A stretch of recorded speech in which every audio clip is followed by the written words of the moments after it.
السلام عليكم، كيف حالكم شباب؟ رجعنا لكم بمقطع جديد. مقطعنا هذا اليوم مثل ما قلت بعنوان المقطع عودة أقوى جلتش فلوس اللانهائي.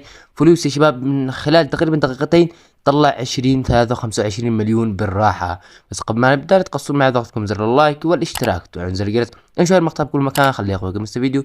فبس انا عارف يا شباب اني قاطع ومقصر معكم، بس كان معي اختبارات وما قدرت اني انزل لكم، فان شاء الله راح ارجع لكم وما راح اخطأ خلال هذه الفترة كاملة، واذا قطعت لكم عندي اللي تبونه.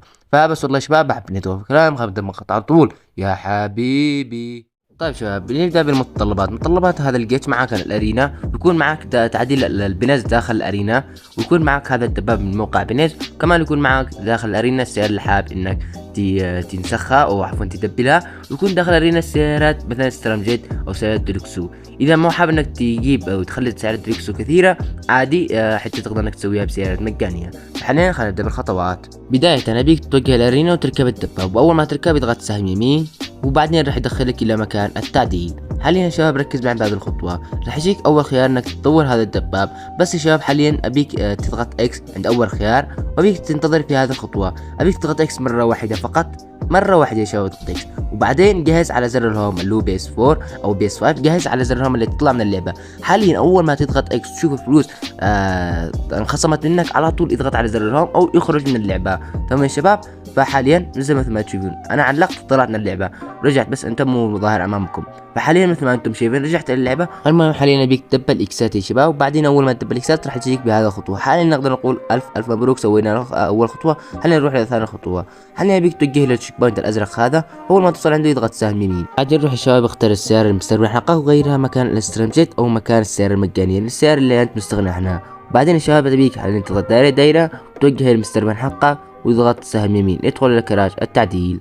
وبعدين يا شباب عدل اي شيء في السيارة، وبعد ما تعدل اضغط دايرة ويطلع من الكراج او من كراج التعديل. طيب يا شباب حاليا نقدر نقول نسخنا النسخة الأولية. حاب انك تعيد توجه للتشيك بوينت، ومثل ما انتم الشباب شايفين السيارة الثانية تغيرت معانا الى اسم المستر بين، بس السيارة هي نفسها. حاليا لو حاب غير المستر بين حقك مكان استرامجت الثانية، وبهذا الخطوات نقدر ننسخ النسخة الثانية.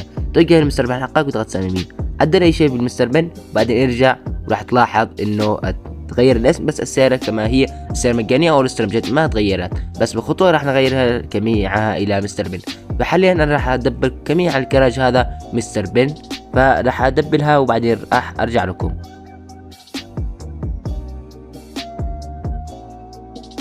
طيب حاليا شباب بعد ما كملت دبلت جميع الكراج وفلفلته مستر بن، مثل ما انتم شايفين جميع السيارات اسمها باسم مستر بن، بس السيارات هي نفسها الاسترام جيت ما تغيرت. فحاليا كيف نغير ونرجعها جميعها هذه مستر بن؟ هلا بيك تفتح ستارت تروح اونلاين تدخل السيرفر خاص، او تغير السيرفر تدخل السيرفر خاص او عام، ابدا ما يفرق معك. يفضل شباب يكون حقك ريسبون لاست لوكيشن اساس تسبن داخل الارينا ما ياخذ منك وقت. قلنا يا شباب داخل الارينا حاليا نروح نشوف اذا تدبلت معانا مستر بان وتغيرت. مثل ما انتم شباب شايفين هذا الكراش جميعه كله مستر بان تغيرت مثل ما انتم شباب ملاحظين. والسعر الوحيدة اذا دبلتها غيرت بدلها سترام جيت او غيرت بدلها ديلوكسو راح يتغير سعر مستر بن، والسعر الواحد من مستر بن راح تجيب تقريبا راح تجيب لك 4 مليون يا شباب دولار. 4 مليون دولار تقريبا في غضون كم اخذ مني الوقت ما اخذه والله يا شباب. الجيتش هذا ما سويته ما اخذ مني حتى 10 دقائق.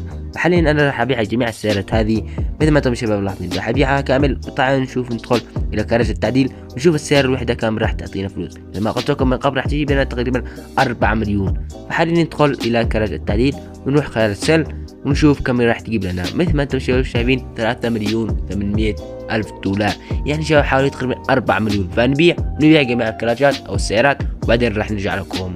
وبعد يا شباب ما بعد اخر سيارة صار عندي 23 مليون يا شباب، 23 مليون وبعد تقريبا 7 سيارات مثل ما انتم شايفين يا شباب.